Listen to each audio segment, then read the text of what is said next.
Es un gusto, como siempre, el poder compartir este tipo de experiencia y sobre todo es un gusto siempre el tener que poder, en este contexto, poder visualizar un poco cómo hemos visto esta experiencia que posiblemente podríamos decir que son muy negativas, son muy nefastas, pero yo creo que también es un momento importante para todas las personas que trabajamos en temas de educación superior, que trabajamos en temas de efectivamente lo que tiene que ver con transformación digital y justamente el tema de la evaluación. Ahí Miguel hizo una excelente síntesis, voy a tratar de complementarlo lo más que pueda, porque claramente estamos mucho en la misma sintonía. Bueno, y creo que es importante, y para mí, yo vengo hace mucho tiempo viendo el tema de la evaluación desde el punto de vista del tema cultural, ¿ok? Y lo que voy a tratar son 3 puntos.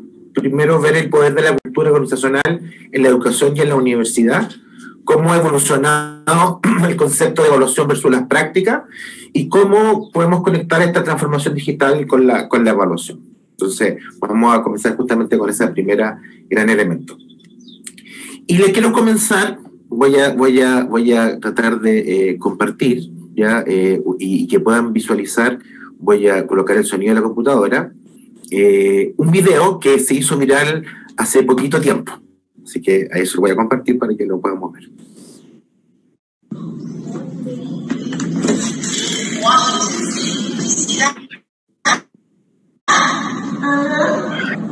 This bird has a migratory pattern extending all the way from, it looks like Panama, to all the way up, almost all the way to Canada. Isn't that incredible? It's amazing, right? Yeah. Este fue un video que se hizo viral en RT en español y como podemos ver fue un padre que decidió que su hija se entretenía mucho y por tanto en su cabeza tenía eventualmente cómo era un salón de clase, cómo tenía que ser el aprendizaje y al frente le coloca incluso hasta un cuerpo con la pantalla de una tablet. ¿Ya? Lo que quiero decir con esto es que detrás hay concepciones, hay creencias de cómo debe ser un proceso educativo. ¿Okay? El cómo debe ser. ¿Ya? O sea, es interesante el cómo debe ser. Y este cómo debe ser también pasa por estas imágenes. Si se dan cuenta, esta es una fotografía de un salón de clase del siglo XVI. Esto es una sala de clase, digamos, del año 55, la Universidad de Waterloo inicialmente, la Universidad de Johns Hopkins, y hoy eventualmente con este tipo de herramientas que en el estricto rigor hacemos online. Entonces, lo que quiero decir con esto es que lo que hicimos fue simplemente, y un poco lo comentaba antes Miguel y los otros expositores durante estos días, que transformamos o hicimos un cambio del motor de un avión en vuelo, ¿ya? Pero claro, pero con las mismas concepciones, con las mismas ideas, pero no cambiando mucho en la forma. ¿Ya? Perdón, en el fondo, sino más bien en la forma. Y pasó eso con la docencia. Sin embargo, con la evaluación, ¿ya? Cuando pensamos en evaluación y el profesor universitario, cuando le decimos evaluación, siempre nos imaginamos en esto. ¿Ya? Y es muy interesante porque el profesor, ¿dónde radica principalmente el tema de la evaluación? Uno de los factores tiene que ver con la supervisión. Yo en mi cabeza tengo que supervisar que lo que esté haciendo y esté eventualmente lo que esté haciendo. No estamos hablando de la calidad de lo que está en esa evaluación, sino que cuando hablo de evaluación tengo en mi cabeza esto. No me pregunto sobre la calidad de las preguntas, la calidad del instrumento, sobre la pertinencia, y eso pasa en la mayoría del profesorado. Y muchos de nuestros profesores, el gran problema fue y ha sido, bueno, ya pude solucionar esta cosa de dar clases expositivas, pero el tema de la evaluación ahí me genera un conflicto. Incluso a nivel institucional. Hay universidades que decidieron no hacer evaluación en remota, sino a la vuelta. y han ido a poco, en la medida que han podido, volver. Otras no se han lanzado en distintas modalidades, pero eso es muy interesante, que esto ha sido un punto de tensión. Y como decía bien Miguel, claro, hay un montón de herramientas, pero es interesante, no termina de convencer. Y la pregunta que me hago es, ¿por qué no termina de convencer? Es porque el problema no es la tecnología, sino en la cultura en relación que tenemos a la evaluación. Y por eso tenemos que comprender primero cuál es el concepto de cultura institucional universitaria. Tradicionalmente se comprende como, si uno mira toda la literatura, se comprende como una visión tradicional, que es el conjunto de significados, compartidos, prácticas, creencias, entendimiento del poder de la institución, que son influenciados por factores externos e internos. Ese es más o menos lo que se plantea como cultura. Pero me encontré con un artículo muy interesante, incluso fue una revista, digamos, que habló solamente del factor de la cultura. La pueden ver en Harvard Business Review, fue el 2018, y hay un artículo en particular que quiero citar acá y que me parece, y que yo hago la conexión con el tema de evaluación y aprendizaje y cultura, es que, primera cosa, comprender que la cultura es un orden social tácito, ¿ya? Y que realmente son actitudes y comportamientos que son amplias y duran en el tiempo, ¿ya? Incluso en otras instituciones siempre decimos, es que, ¿por qué esto? Porque siempre lo hemos hecho así. ¿Y por qué? Claro, no tenemos una razón. Segunda cosa es que las normas culturales definen lo que se anima o desalienta o acepta o rechaza dentro de un grupo. Por tanto, la cultura lo que hace en cierta manera es claramente potenciar o desmotivar. Y lo interesante es que cuando logro alinear adecuadamente los valores y los impulsos personales con esta cultura, claramente libera una gran energía, ¿ya? Y logra que una organización prospere. Un poco pasó con el tema del online, o sea, a ver, hasta muchos de los que estamos acá llevamos años en tema online, y durante 15 años, 20 años, no se puede, y había profesores que decían, no se puede, y como no se puede, claramente tenemos un proceso fundamental que sí se puede, ¿ya? Entonces, esta resistencia que hablaban del no se puede, logramos establecer que sí se puede, ¿okay? Sí se puede eventualmente hacer una transformación, se pueden dar clases online, y teníamos profesores que decían que no se podía. Y lo que dice estos autores es que hay 4 atributos aceptados en términos de la cultura, que es compartido, que es penetrante, que es duradero y es implícito. Y estos mismos autores plantean lo siguiente, que es tremendamente interesante. Dice, mire, de toda la literatura, dice que son 2 los factores intervinientes fundamentales en cómo interactúan las personas, ¿ya? Y claramente lo que tiene que ver con de qué manera las personas están dispuestas a responder hacia el cambio. Por tanto, estos 2 factores, ellos dicen, puedo visualizar 8 tipos de culturas, ¿okay? 8 tipos de culturas distintas, ¿ya? Y que pueden estar en las organizaciones. No alcanzo a explicar más, pero yo les sugiero que lean el artículo y lo hagan la extrapolación con lo que hemos vivido. Y fíjense que si yo miro en la docencia COVID, le llamé, sí, yo creo que hemos logrado una cierta flexibilidad, una cierta impacto, que la gente interactúe, que aprenda a utilizar esta herramienta que existían. Como decía Miguel, esto no es nuevo. Lo interesante es que lo estamos usando. Este es un primer elemento que logramos, que la docencia. Sin embargo, la evaluación se quedó en este cuadrante, más independiente, más autoritaria posiblemente, menos flexible, ¿okay? Y ahí tenemos un desafío importante cultural, ¿ya? La docencia yo creo que dimos un paso adelante, pero la evaluación no. ¿Y por qué no?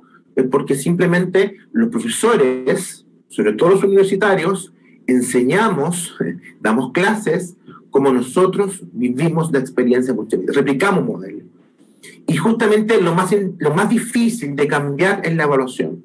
Hay un autor, y yo también estoy en la misma lógica, un libro que es Dime cómo evalúas y te diré qué tipo de profesor eres. Lo más difícil de cambiar es la evaluación. ¿Y por qué? Es porque es donde me aferro. Entonces, culturalmente, el problema no está en el uso de la tecnología, el problema está en las concepciones y lo que pensamos que es una verdadera evaluación o una evaluación pertinente a lo que yo enseño. Y ahí tenemos el desafío. Yo creo que la evaluación COVID, yo creo que estamos en deuda. No, nuevamente, no porque no haya la herramienta, sino porque es lo más difícil de cambiar. Hoy día, como voy a mostrar, yo creo que hay un tema ahí, menos que es importante. Y ahí, ¿por qué el tema de la evolución versus las prácticas presenciales en relación al concepto de evaluación? Mire qué interesante lo que dice la literatura del año 50 hasta más o menos el 2000 que uno. Bueno, un proceso para determinar en qué medida los objetivos son alcanzados, si eventualmente produzco ciertos cambios, si luego recopilar, analizar e interpretar, de qué manera hay una valoración en relación a los productos, cómo a partir de evidencia puedo orientar. Esto es muy lindo. Ahora, ojo, Bloom, todos conocemos la taxonomía de Bloom. La taxonomía de Bloom fue pensada para el mundo universitario. Y el mundo universitario, justamente, no la implementó, fue el mundo escolar. ¿Ya? Y eso también pasa a ser interesante. Y esto no necesariamente ha permeado la cultura universitaria. Ya la evolución del concepto de evaluación. ¿Qué sí ha eventualmente generado? Bien, ¿cuáles son las prácticas tradicionales? ¿Ya? ¿Qué tipo de prácticas tradicionales?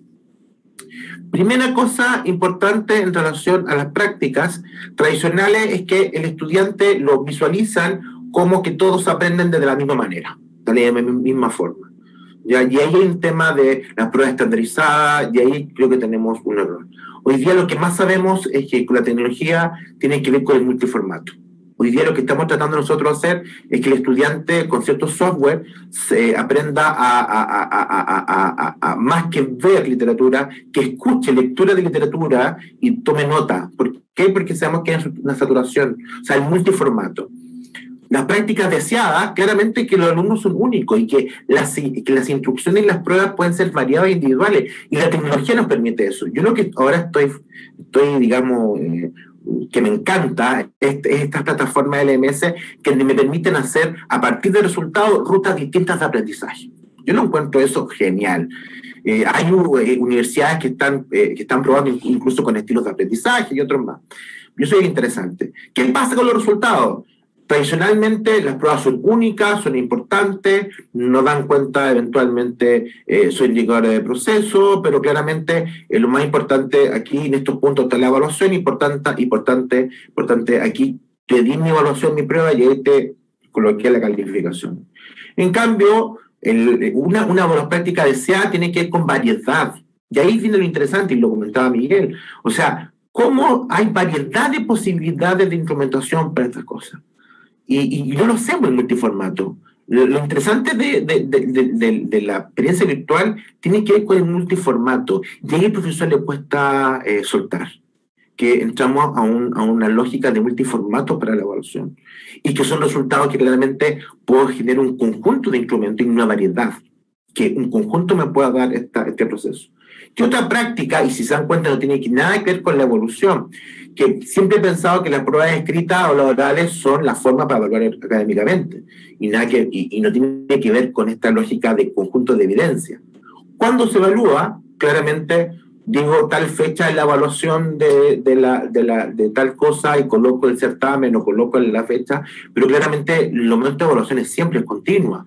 Hoy día lo más interesante tiene que ver con eso, con que las plataformas me permiten estar permanentemente sometiendo al estudiante a un proceso de evaluación como una experiencia de aprendizaje, ¿ya?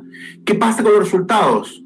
Una práctica tradicional son finales, sin posibilidad de modificar, sin posibilidad de cambiar o de reelaborar. Y claramente lo que plantea, digamos, lo que yo esperaría es que el estudiante pudiera reelaborar, pudiera reconstruir, que haya una autorreflexión, una autorregulación de este proceso, ¿ya? ¿Y qué tipo de contenido privilegia? Claramente una evaluación comúnmente son contenidos conceptuales y que muchas veces el estudiante tiene que reproducir. El gran problema, me llama mucho la atención y lo veré un poquito más adelante, el gran problema del profesorado en esta pandemia fue cómo el estudiante no se copia. obvio, si se está pensando en la copia, está pensando en la reproducción. Entonces, yo creo que lo más importante tiene que ver es más bien cómo lo hacemos ser creativo, cómo lo hacemos aprender a pensar, cómo aprender a demostrar de forma más creativa, cómo evidenciar el aprendizaje. Y ahí yo creo que hay una lógica del mundo tecnológico que no todavía lo hemos impregnado a la cultura universitaria en relación a la evaluación. Bueno, transformación digital y el tema de la evaluación, cómo se conecta esto. Y yo siempre digo, esto no es nuevo.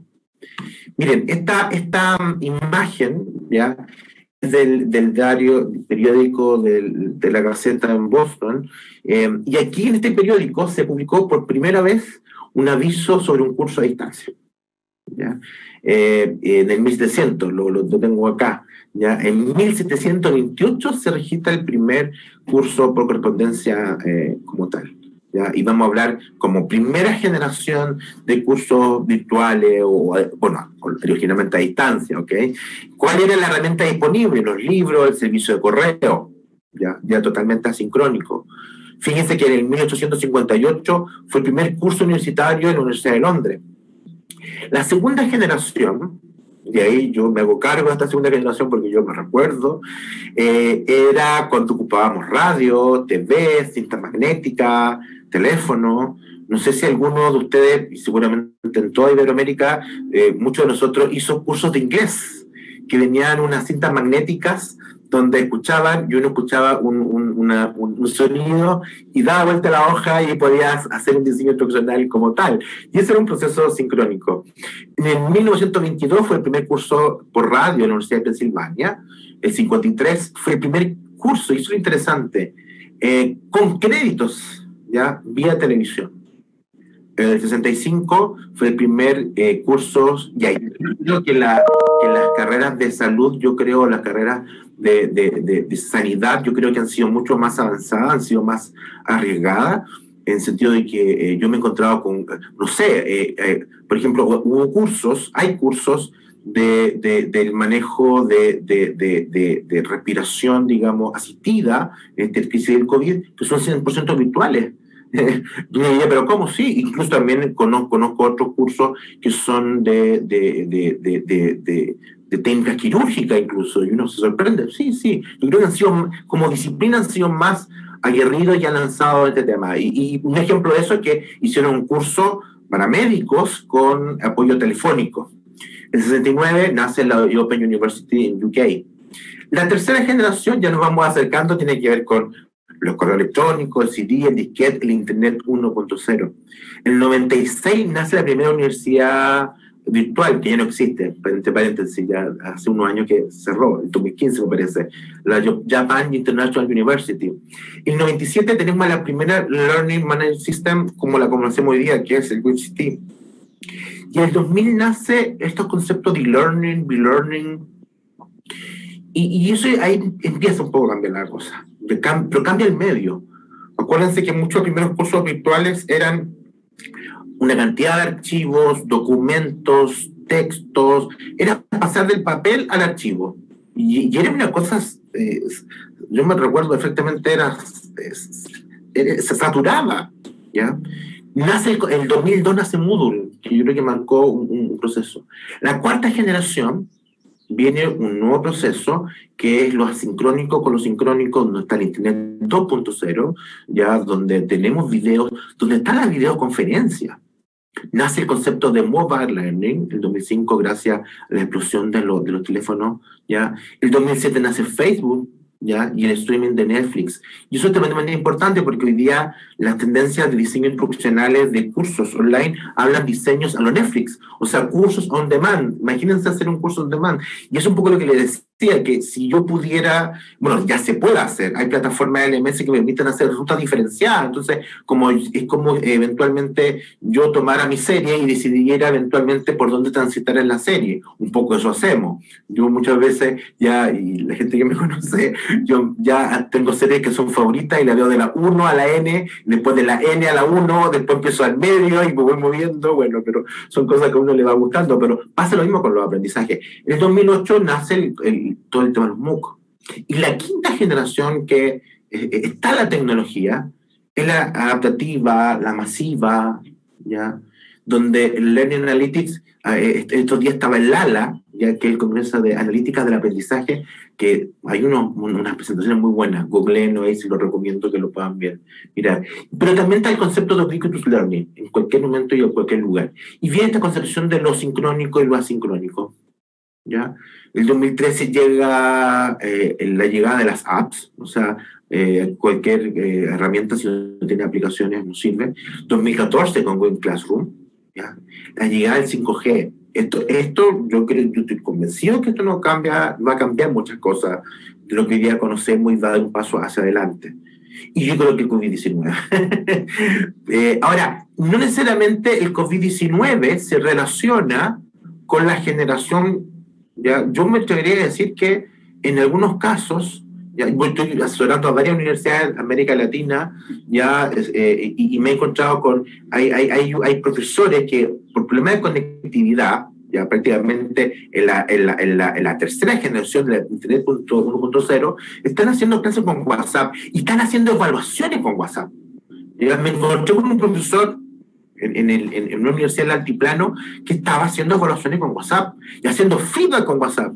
Bueno, yo le pedí que podía escribir su caso porque me parecía emocionante, alucinante el cómo una herramienta como WhatsApp él lo estaba usando para el feedback, para la evaluación y para poder aprender, ¿ya? Y yo creo que entonces el estudiante tomaba una foto y incluso empezaba a rayar sobre la foto y después le daba un feedback telefónico o por mensaje de voz por medio de WhatsApp a sus estudiantes.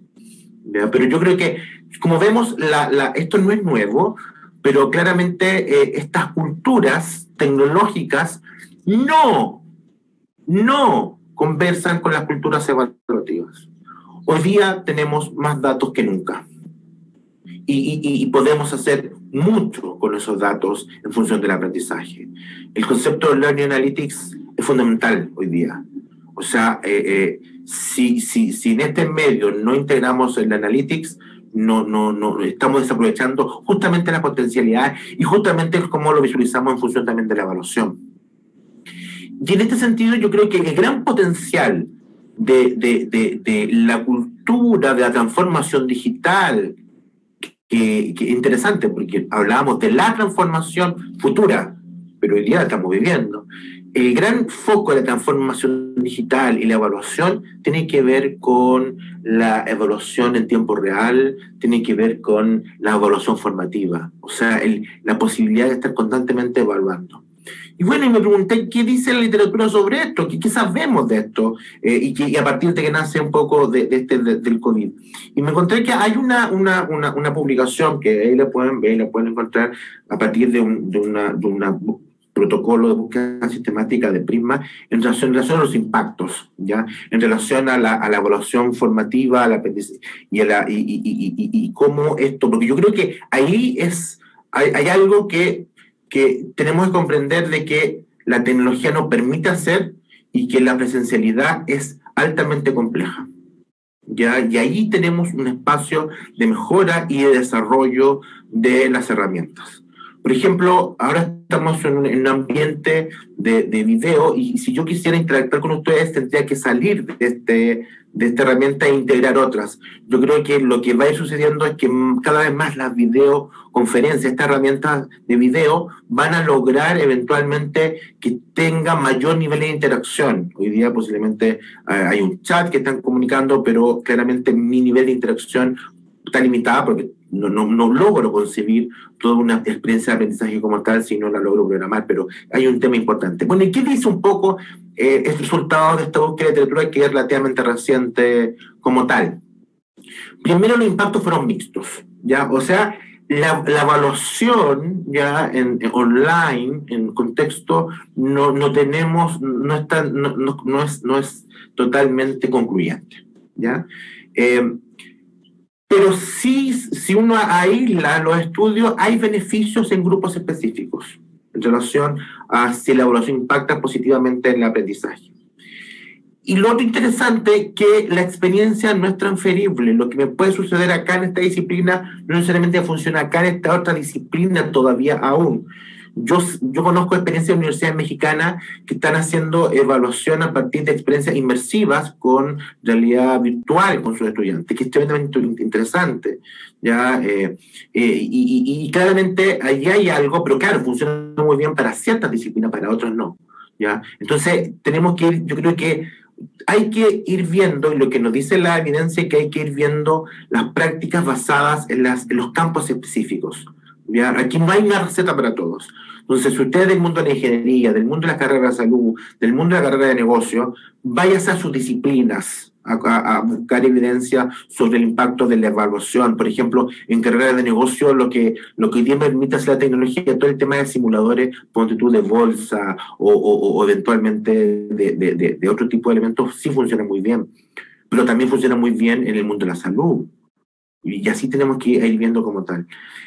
Otra cosa interesante es el uso de la autoevaluación, ¿ya? En cómo hay, cuando yo combino múltiples actores con pauta, rule, de discusión, al parecer hay un mejor potencial del rendimiento del estudiante.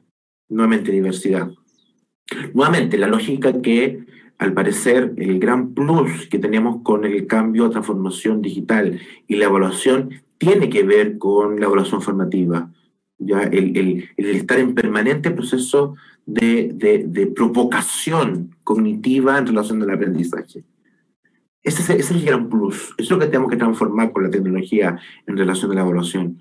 Y otra cosa interesante tiene que ver de qué manera el aprendizaje, porque lo interesante de las clases masivas es que la clase masiva, siempre decimos, es que no te permite la personalización uno a uno. Sin embargo, esta experiencia me permite ser individualizado. Pero lo interesante es que la tecnología me permite recibir retroalimentación individualizada y dirigida de manera inmediata y frecuente. Y ahí tenemos el punto, claramente, un espacio clave. Yo creo que a partir de esta pandemia se van a empezar a generar un conjunto de herramientas 3.0 de evaluación que yo creo que van a transformar lo que hoy día estamos viviendo.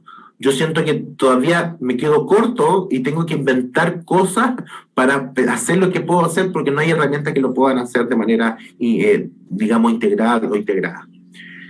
Otra cosa importante es que la retroalimentación con indicaciones es más eficaz que solo reconocer errores o respuestas correctas. O sea, decirle por qué se equivocó. Y eso es muy interesante en relación a la inteligencia artificial.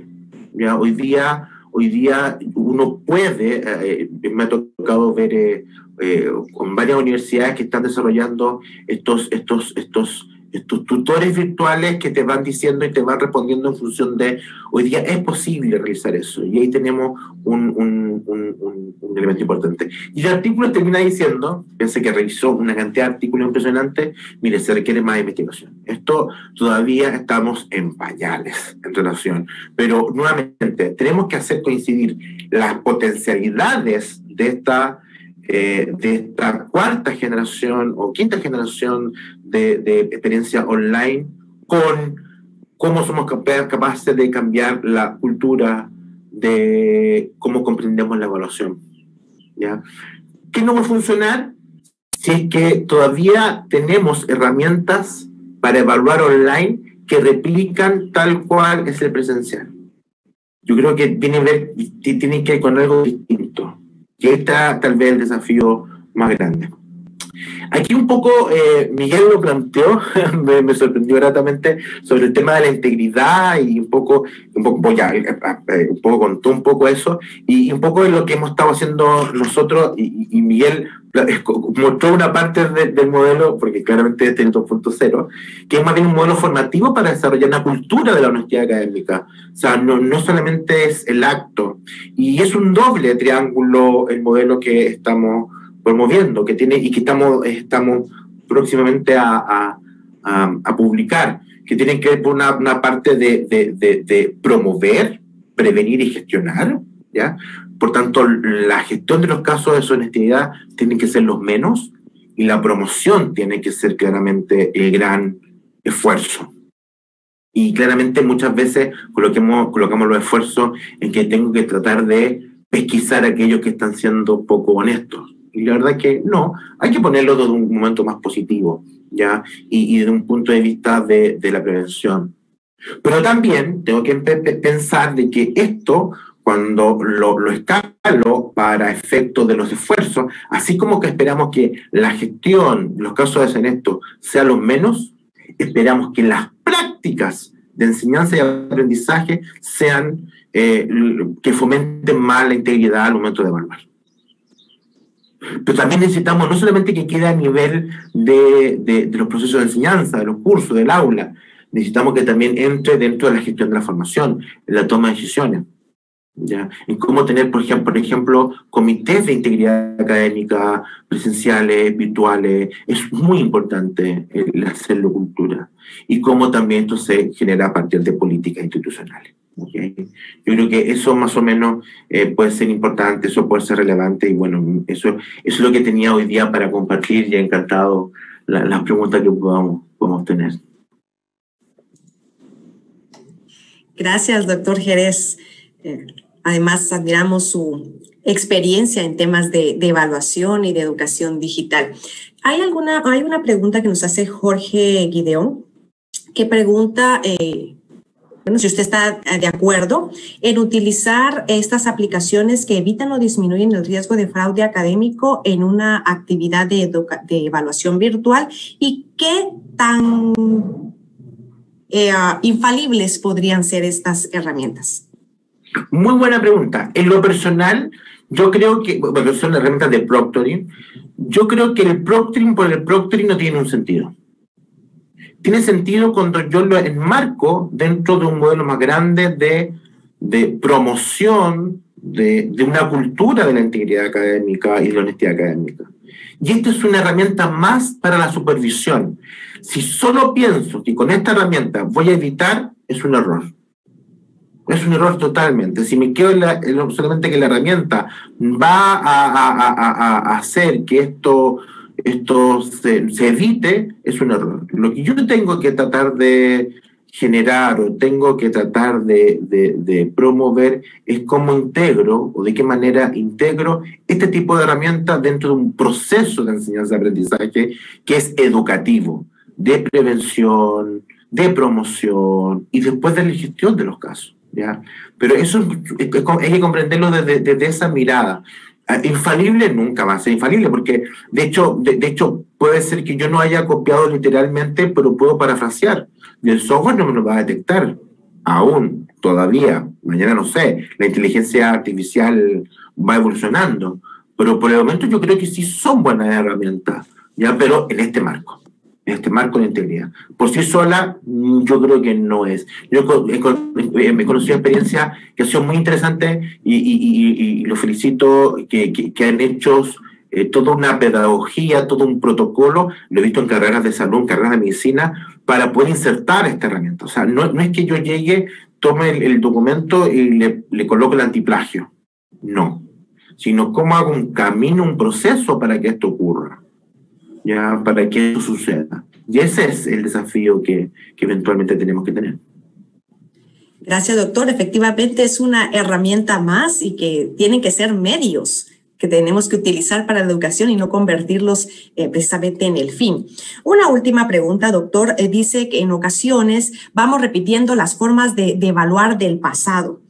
Y es posible que los primeros que tengamos que hacer el cambio seamos los docentes y las instituciones, porque los estudiantes luego se apegarán a las instrucciones o a los cambios realizados.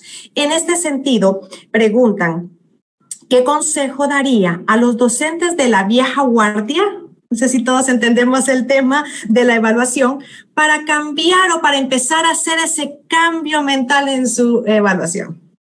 Qué buena pregunta. Yo tengo profesores de 85 años que son los más innovadores del mundo y que son de la vieja guardia, como dices tú, y tengo profesores que tienen 25 años y son tremendamente estructurados. Entonces, yo creo que la primera lógica tiene que ver lo que el mismo acto que hace la persona que hizo la pregunta, es preguntarse, ¿qué puedo hacer yo para cambiar? Primera cosa. Segunda cosa, yo creo que aquí tenemos, el ser humano somos seres de costumbres. Siempre me preguntan, bueno, ¿cómo hacemos los cambios culturales? Y yo, mi aprendizaje es que los cambios de cultura son cambios de rutina. Entonces uno debe preguntarse cuáles son mis rutinas en la docencia, en la evaluación, y que eventualmente puedo modificar. Pequeños cambios de rutinas pueden generar grandes impactos en el aprendizaje de los estudiantes. Por tanto, pregúntate o pregúntense cuáles son mis rutinas de evaluación, qué hago siempre y qué podría mejorar sobre eso. Y no sucede en la vida cotidiana. Si yo le preguntaría a cada uno, ¿qué hacemos en la mañana cuando despiertan?